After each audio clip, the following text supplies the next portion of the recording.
Bakunzi banywanyi b'imbonesha kure ku Gasakaho TV turabaramukije aho musanzwe muherereye hose, abari Burundi, abari mu bihugu bindi vya Afrika n'abari mu yindi migabane.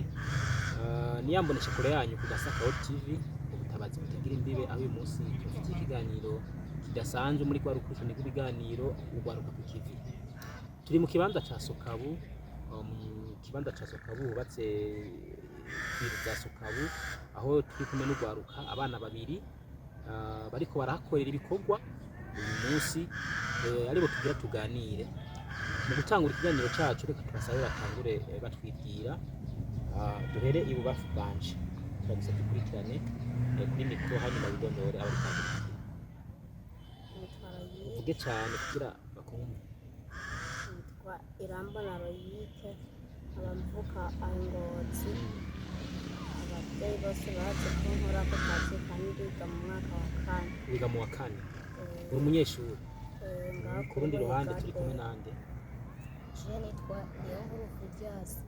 Je abavyeyi banje bose barazi ko nkora ibintu kandi mvuka Ngozi, kandi je niga esankiye. Wiga mu wa gatanu? Ni ukuvuga mwese musanzwe muri abanyeshuri. Kuri uyu munsi w'iki gitondo turasanze mu kibanza ca Sokabu, ikibanza kitubatse giteyemwo igazo. Muriko murahakora iki? Turarondera ifuku. Muriko murarondera ifuku? Ifuku mu kuzirondera bigenda gute? Tubonye iriko irarya ducumitamwo dusanga. Turaza kugaruka ko reka twumve wowe n'umugenzi wawe wavuze ko Fulgence iyo uvuze kuri kurarondera ifuku uyifata gute? Ikirarya cyane ikiratimbika cyane. Uvuga uraba hariya kuri mikro kugira abari ngo baraguteka bakakumenya. Ikirarya cyane ikiratimbika cyane zibura. Ukizibura? Uzibuza iki? Zibuza ibisonga kusenga. Urashobora kwereka abari ko baradukurikirana ivyo bintu ukoresha kugira ufate ifuku? Uwo mwuga wo gufata ifuku mwawutanguye ryari, byageze gute? Twabonye ab'impande y'iwacu baguma ahiga ifuku bataduha, natwe twatubwira ko mwabitanguye ryari? Umwaka umwe. Tugende ku rundi ruhande kwa Royike. Royike, wewe nawe uri mu bafata ifuku, wabitanguye ryari? Ufise imyaka 8.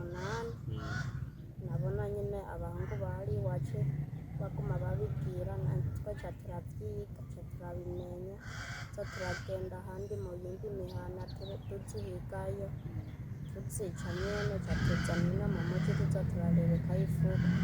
Nayo twica nyinshi.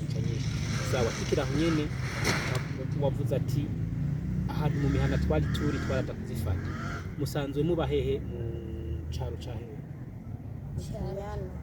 Mu Kinyana. Mwaje muva mu Kinyana? Sawa. Hanyuma ifuku iyo mumaze kuyifata mukayica, muca muyija kuyigaburira ibindi bikoko, bigenda gute? Muca muyikoresha? Turayirya canke tukayigurisha. Imwe barashobora kubangana 1000 canke 500. Ni ukuvuga igihe mwigeze gufata ayo mafuku mwarafashe ifuku zingahe? Umunsi mwigera gufata kuvuga ati uyu munsi turafashe ifuku nyinshi, igiti mwafashe zingana gute? 40. Ifuku 40? Kuva sangahe kugera sangahe? Basanga igitondo kurasa 10. Ifuku 40?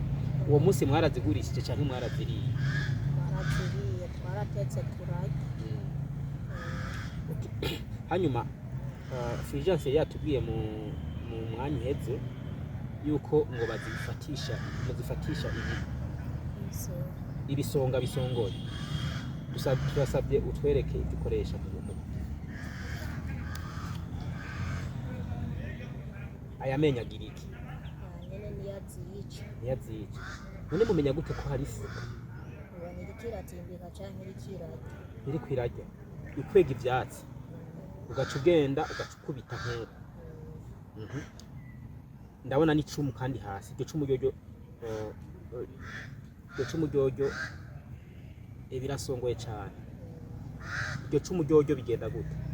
Nyene tuyishe batubwira nk'uku tugaca turaba kiri. Irafise n'utuntu, murarifise n'utundi tuntu ngaha. Hanyuma rero mugaca mutangura kwimba kugira murabe ko mwayifashe. None ifuku iraryoshe? muri iki gitondo rero cyo kuri uyu munsi mwazindutse gukora ku kazi kanyu mu kibanza ca Ukaba mumaze gufata zingahe? maze gufata ifuku Zine. Urashobora kwereka abariko baradukurikirana ifuku mumaze gufata?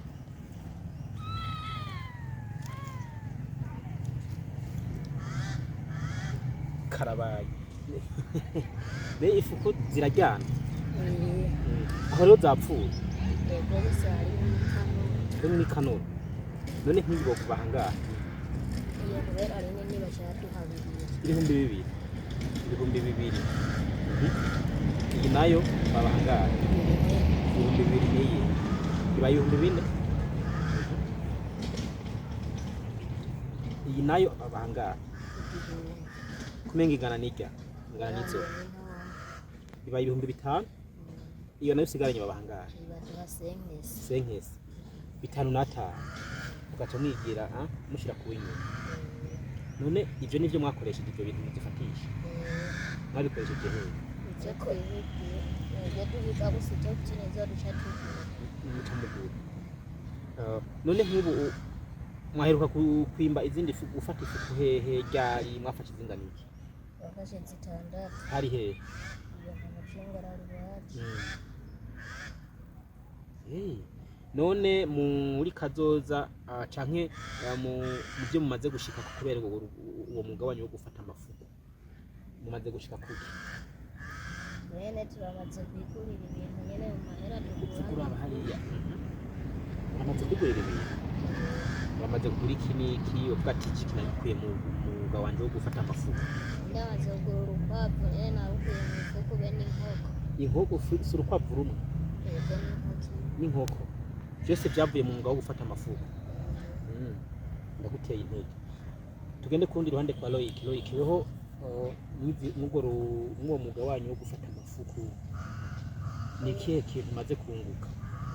jana n'ibyo niguriye amakaye kugira nimukenjemo wa kane n'amakaramu byose wabikuye mu uwo mwuga nyene wo gufata amafuku ni ukuvuga nk'ubu uyu munsi muza kuronka 5005 ku mwanya turi kuvuga bisigura ko nimwabandanya mukora uwo mwuga uyu munsi nyene amafaranga ashobora kuza kuduga ibihumbi mushobora gushitsa 10,000 8,000 mucemo shira ku nyuma birakomeye cyane muraza kuzifungura uyu munsi yatuziriye umunsi umwe tuba tuzihimbira turigize ndetse kugurisha muca muziteka nyene mugateka mu gatoke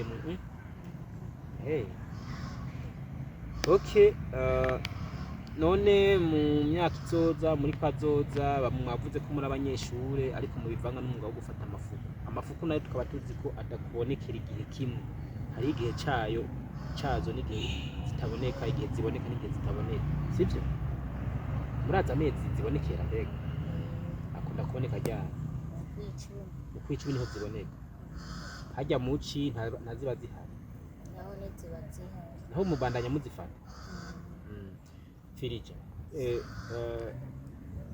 wavuze witwa Loic sivyo? None Loic nk'ubu wewe niwamara amashuri uzobandanya ukora uyu mwuga? nzoca niga kandi kazi taraka mwakameze gute wipfuza? ako kuba umuganga cyangwa umwigisha nagira wocaba umuganga w'ibitungwa kugira ngo uze uraraba ukoreramo n'ivyo kandi noba nkutse kuko hariho n'ababigira abakiri bato bakutse ubu uvuga ati ndabikora kubera nkiri umwana Firija weho muri kazoza ugahiza amashuri utawifuza kuzoba iki? nifuza ko nomwigisha cyangwa umutarabayeri ko ibisi noyisubiramo kuko nobakutse wabukuze reka rero mukubwira turangize mwidondora bariko baradukurikirana kandi muri abahariya kuri kamera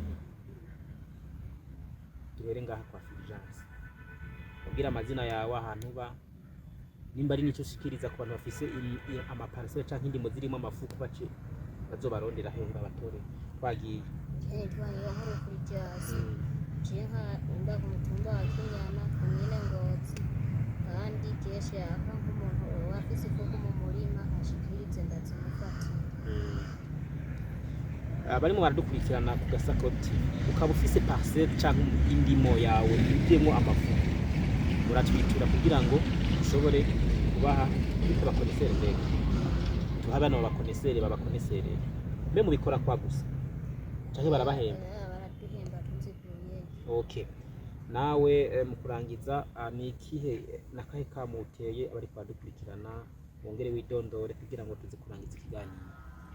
Nitwirambona Royike bamvuka mu Kinyana ngaho Ingozi ku mutumba wa Kinyana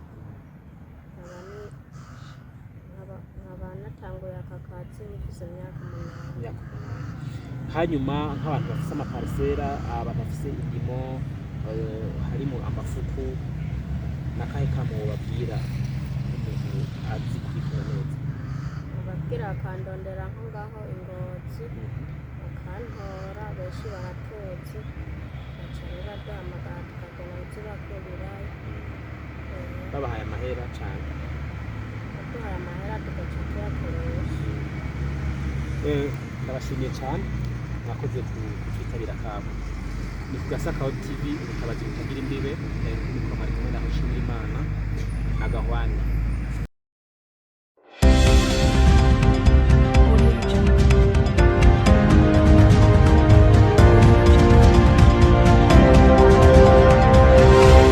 La voix des sans voix.